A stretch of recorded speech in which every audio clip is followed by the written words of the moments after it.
Hi everyone! Welcome to my mini vlog. Again, this is your Mommy Grace. And ayan, so today is Thursday and ngayon is PE time. So ngayong araw pala ay magbebenta tayo ng same thing, malagkit, empanada, Shanghai, and cheese stick. Pero sa ngayon, yung binibenta ko lang ay empanada at saka malagkit. Kasi nga po,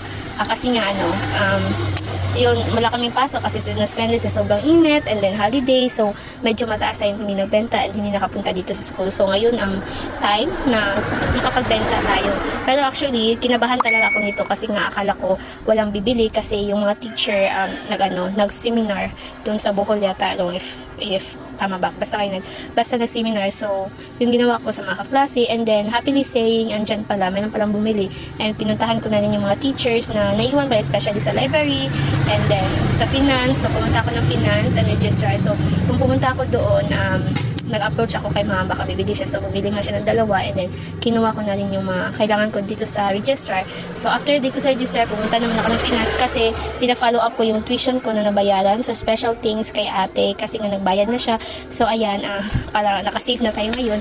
And then, ayan po, okay na talaga. So, actually, last week pa ako nag-process nito pero hindi nga na-update yung passbook nila. So, ngayon, okay na.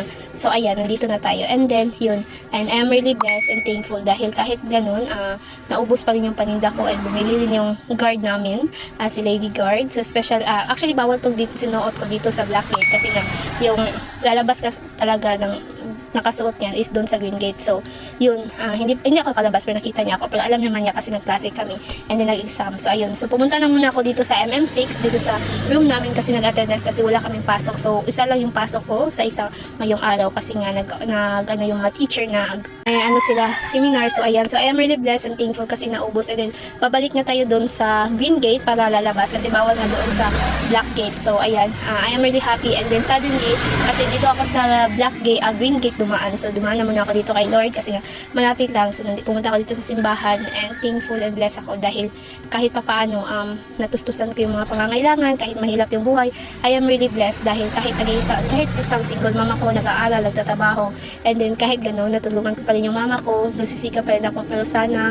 hoping and praying, sana makapagtapos ako ng pag-aaral, sana marami pang, sana patuloy pa rin susuportahan ako ng ate ko, and then, pagbabayan lang siya sa kanyang pagtatrabaho doon, gano'n. So, marami talaga akong dinadasal dito and doon, dinasal ko rin na Lord, sana maging okay na kami, sana, something, basta, gano'n, basta, talaga yun. Actually, kapag may problema talaga ako, dito talaga ako pumupunta, dito ko linalabas, hindi ako kagaya ng klaseng tao na ini-share sa iba yung mga nasa puso ko, yung mga problems ko, kasi nga, alam ko naman na hindi din sila makakatulong, makapagbigay sila ng suggestion, pero, iba talaga kapag kay Lord ka na magdasal. So, palagi yan lang yung ginagawa ko hanggang sa yung nagsiwalay kami ng papa ng anak ko.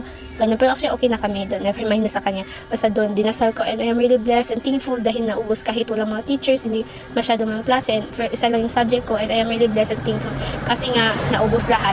So, ayun, basta yung chika lang. And wala naman tayong pasok. So, ngayon na ako nakabalik and isang araw na ako nakapagbenta kasi nga wala ng pasok. Ayan. So, next week is suspended na naman kasi nga sobrang init. So, ayun, magtatrabaho na tayo ng STL. So, ayun lang guys. Thank you for watching. This is your Mommy Grace again and again.